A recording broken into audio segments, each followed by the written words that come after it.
नमस्कार जोहार। मैं कमलेश चौधरी उर्फ कमलेश से किला गढ़वा झारखंड से।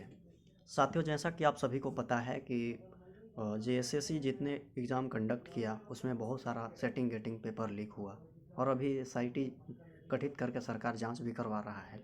लेकिन हम इस जांच से संतुष्ट नहीं हैं क्योंकि इसमें सीबीआई जांच होना चाहिए। एसआईटी गठित से हमें इसलिए विश्वास नहीं है क्योंकि जो जेएसएससी चेयरमैन है नीरज सिन्हा, वो खुद पूरे झारखंड का डीजीपी रह चुका है।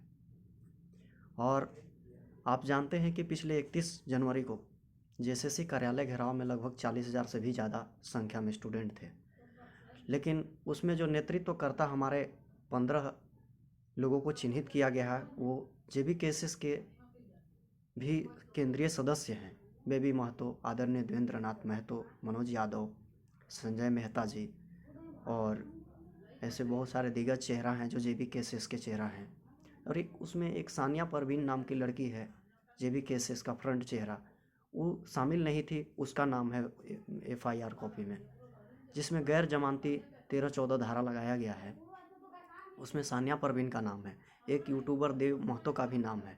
तो ये कहीं ना कहीं बहुत बड़ा भारी प्रभाव पड़ा है माफियाओं पर, जिन्होंने हज़ारों करोड़ का बिजनेस धंधा बना लिया था और परीक्षा होने से पहले ही पेपर लीक कर देते थे, पेपर बेच देते थे 20 लाख, 22 लाख, 40 लाख, 50 लाख में। तो इन सब का धंधा पर पानी फिर गया है और इसलिए हमारे साथियों को टारगेट किया जा रहा है।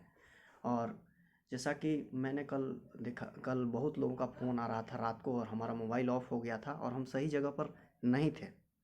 हम किसी दोस्त के घर में रुके हुए थे रांची में, अपने रूम में नहीं थे। वहाँ लाइन बिजली बाती कुछ नहीं था, इसलिए मेरा मोबाइल ऑफ हो गया था। मेरे घर वाले भी बहुत चिंतित थे। अभी फ़ोन आया था और मेरी माँ का फ़ोन आया था विशेष करके, कह रही है कि फ़ोन नहीं लग रहा है, तुम कहाँ हो, कैसे हो। तो मैं बता देना चाहता हूँ, चिंता करने की कोई आवश्यकता नहीं है। मैं सुरक्षित हूँ, सब हम लोग सब ठीक हैं।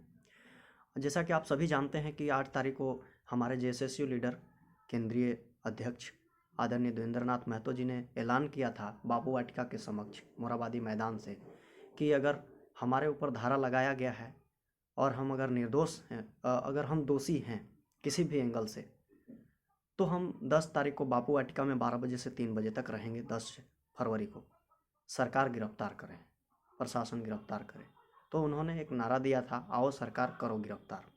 और उसी की हम लोगों ने, जैसा कि आप जानते हैं कि हमारे एक साथी का एक्सीडेंट में मर्डर हुआ, एक्सीडेंट में मौत हुआ है, लेकिन वो एक्सीडेंट नहीं है, साजिश है, षड्यंत्र है।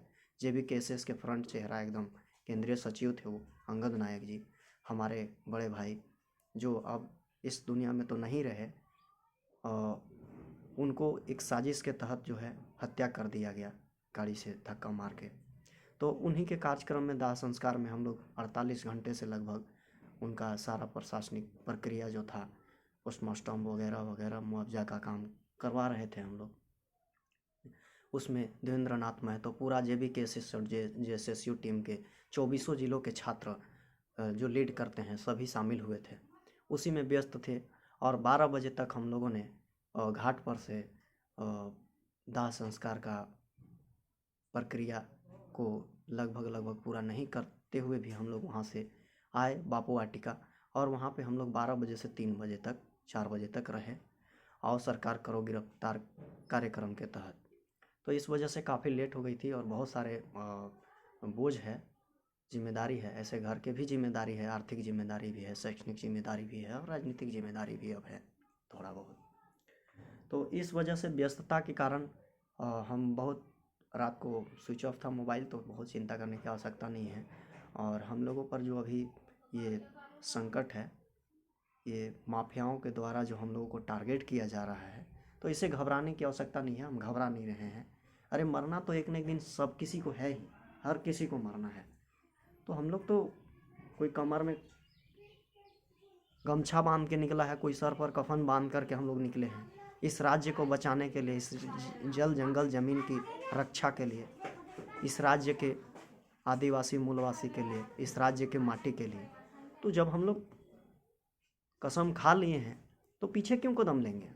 हमें डरना किस बात के लिए है? क्यों डरेंगे हम लोग? जो गिरफ्तारी जिनको होना चाहिए था, जिनके ऊपर कार्रवाई होना चाहिए था, जिनके ऊपर धाराएं लगनी चाहिए थी, उनके ऊपर सरकार प्रशासन आयोग नहीं कर रहा है कोई कार्रवाई। लेकिन जो बेकसूर छात्र हैं, जो 8 साल से 10 साल से जिनका उम्र ख़त्म हो रहा है तैयारी करते करते नौकरी के आस में, उनका एक दिन के आंदोलन में उनके ऊपर गैर जमानती धारा लगा दिया जाता है। सोचिए कि इस राज्य का कितना बड़ा दुर्भाग्य, कितना बड़ा अपराध हो रहा है इस राज्य के लोगों पर, कितना बड़ा शोषण हो रहा है, डंके की चोट पर दबाया जा रहा है। तो इसको आप समझ सकते हैं, अगर आज हम दब गए तो आने वाली नस्लें भी हमारी दब जाएंगी और नामो निशान मिट जाएगा। तो हम क्यों दबें? मरना तो एक न एक दिन सबको है। और इसीलिए हम आज इस वीडियो के माध्यम से आप सबों को बताना चाहते हैं कि हमें किसी से कोई डर भय नहीं है। मरना तो सबको है एक न एक दिन, अंतिम मंजिल तो वही है सबका, फिर हम क्यों डरें? और इसीलिए हम आप सबों के बीच आए हुए हैं आज इस वीडियो के माध्यम से। धन्यवाद। जोहार।